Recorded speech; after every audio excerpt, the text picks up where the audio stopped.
Legends of Liberty, Volume 1. Invocation. Who sings of arms these days, or even men?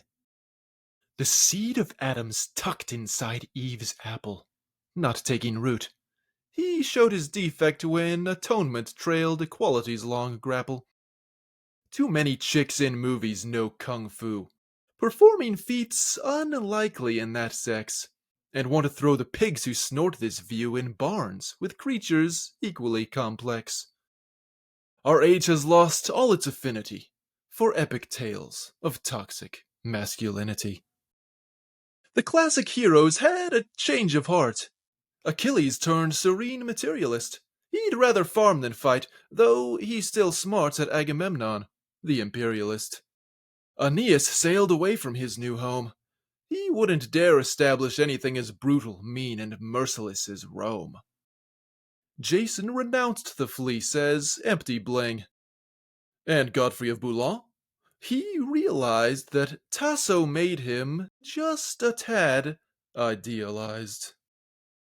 O Muse, strike up thy choir from on high. Conduct Apollo's light baton to leap, and let his 9 sopranos purify our public song. Calliope will lead, with noble stories recently maligned.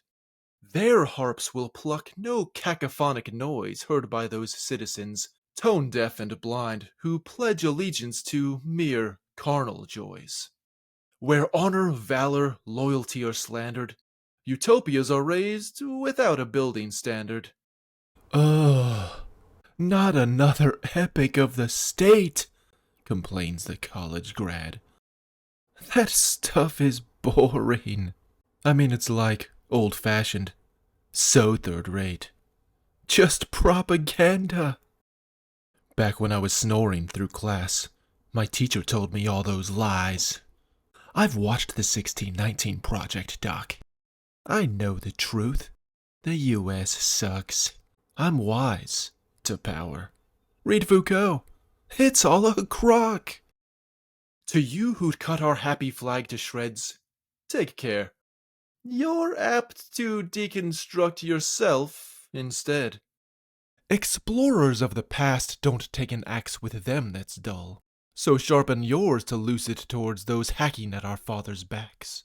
Skeptics come cheap when sarcasm's diffuse, while nihilists don't know they've topped the lists of meaningless positions to believe. Against despairing progress, optimists forgive small flaws to which resentments cleave.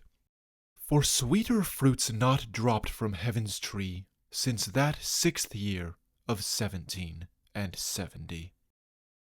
It is, behind the Anno Domini, when Zeus was cradle-robbed of worshippers, the most awarded 12-month nominee.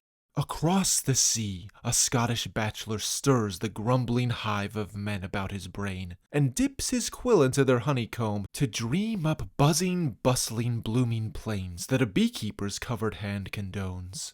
The wealth of nations draws the world's applause, while every country vies to foster its own cause. Once more revolving over the Gulf Stream, the sun uncoils its tendrils of rose blonde, and bathes a writhing serpent in its gleam along the coast, by venomed mother spawned in 13 separate segments that abut, some basking in the fields where grain is grown, some hiding in the leaves where lumber's cut, some shaded under shrubs where cotton's grown, while Pennsylvania, layered in mountain laurel, tries stitching them together midst a violent quarrel. A giant clock hand on July 4th ticks in Philadelphia and chimes a bell atop a Georgian period hall of bricks, which bids that king, though not his style, farewell. There, in a hot and humid chamber, they arrive, the greatest men that ever sired a piece of land, a babe whose sobriquet, Old Uncle Sam, had yet to be acquired. A form of government without exception is this day pregnant by immaculate conception. The Sons of Liberty sit to the left, their leader, Samuel Adams, looking rough. He'd had a few beers, maybe, not bereft of his failed brewing company's good stuff. Among them, too, sits brilliant Dr. Rush. He'd rather talk about the British illness than practice medical research as such, and cries for England's bloodletting with shrillness. Dim on enlightened despots they connive, attention fixed upon a central group of 5. John Adams stands, his hand against his hip. Next Roger Sherman, prominent but terse. Then Livingston, whose fame the rest outstrip. Ben Franklin fourth, paunch Fattis's coin purse, with Jefferson in front, holding a draft of their new document with stately goals. The product of a fortnight's furious craft, inscribing timeless truths on all men's souls. But wait, is Tom there stepping on John's shoe? No, they're still good friends. That angle's just askew. John Hancock sits with legs crossed at the right, prepared to reach and take the quill up first. His sable signature to then alight on this pure parchment that would soon be cursed in front of Parliament by George III. More rise to sign this labor writ with love, proclaiming reasons for their anger spurred against the royal declaration of strife, misery, lawsuits, and crappiness. Life, liberty, and the pursuit of happiness. At least this is what Trumbull's painting shows. I just embellished it a tiny bit. A ceremony makes a better pose than delegates who wander in and flit about through months to add names here and there, but never congregating on one day. Oh well, adverse accounts have been compared. Each witness grants his version some leeway. Just license artists like their private sleuths.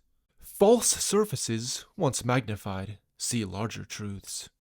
The day we hold our independence fete, with bells and bonfires, guns and games, parades, is threatened by a non-attendance rate. It's sad. The thing's become a mere charade.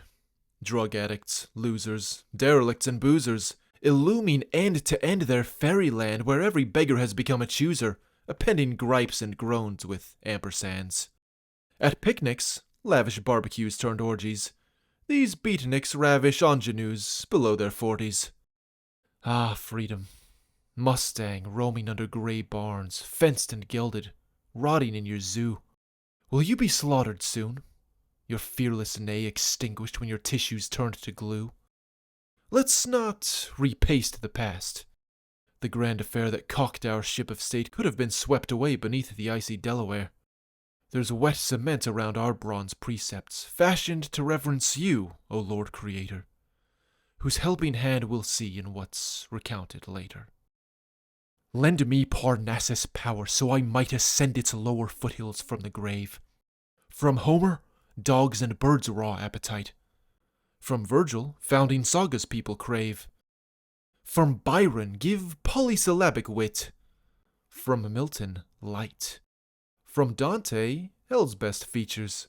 From Wordsworth's wardrobe, lyric fabric knit with vines and buds frayed by romantic natures.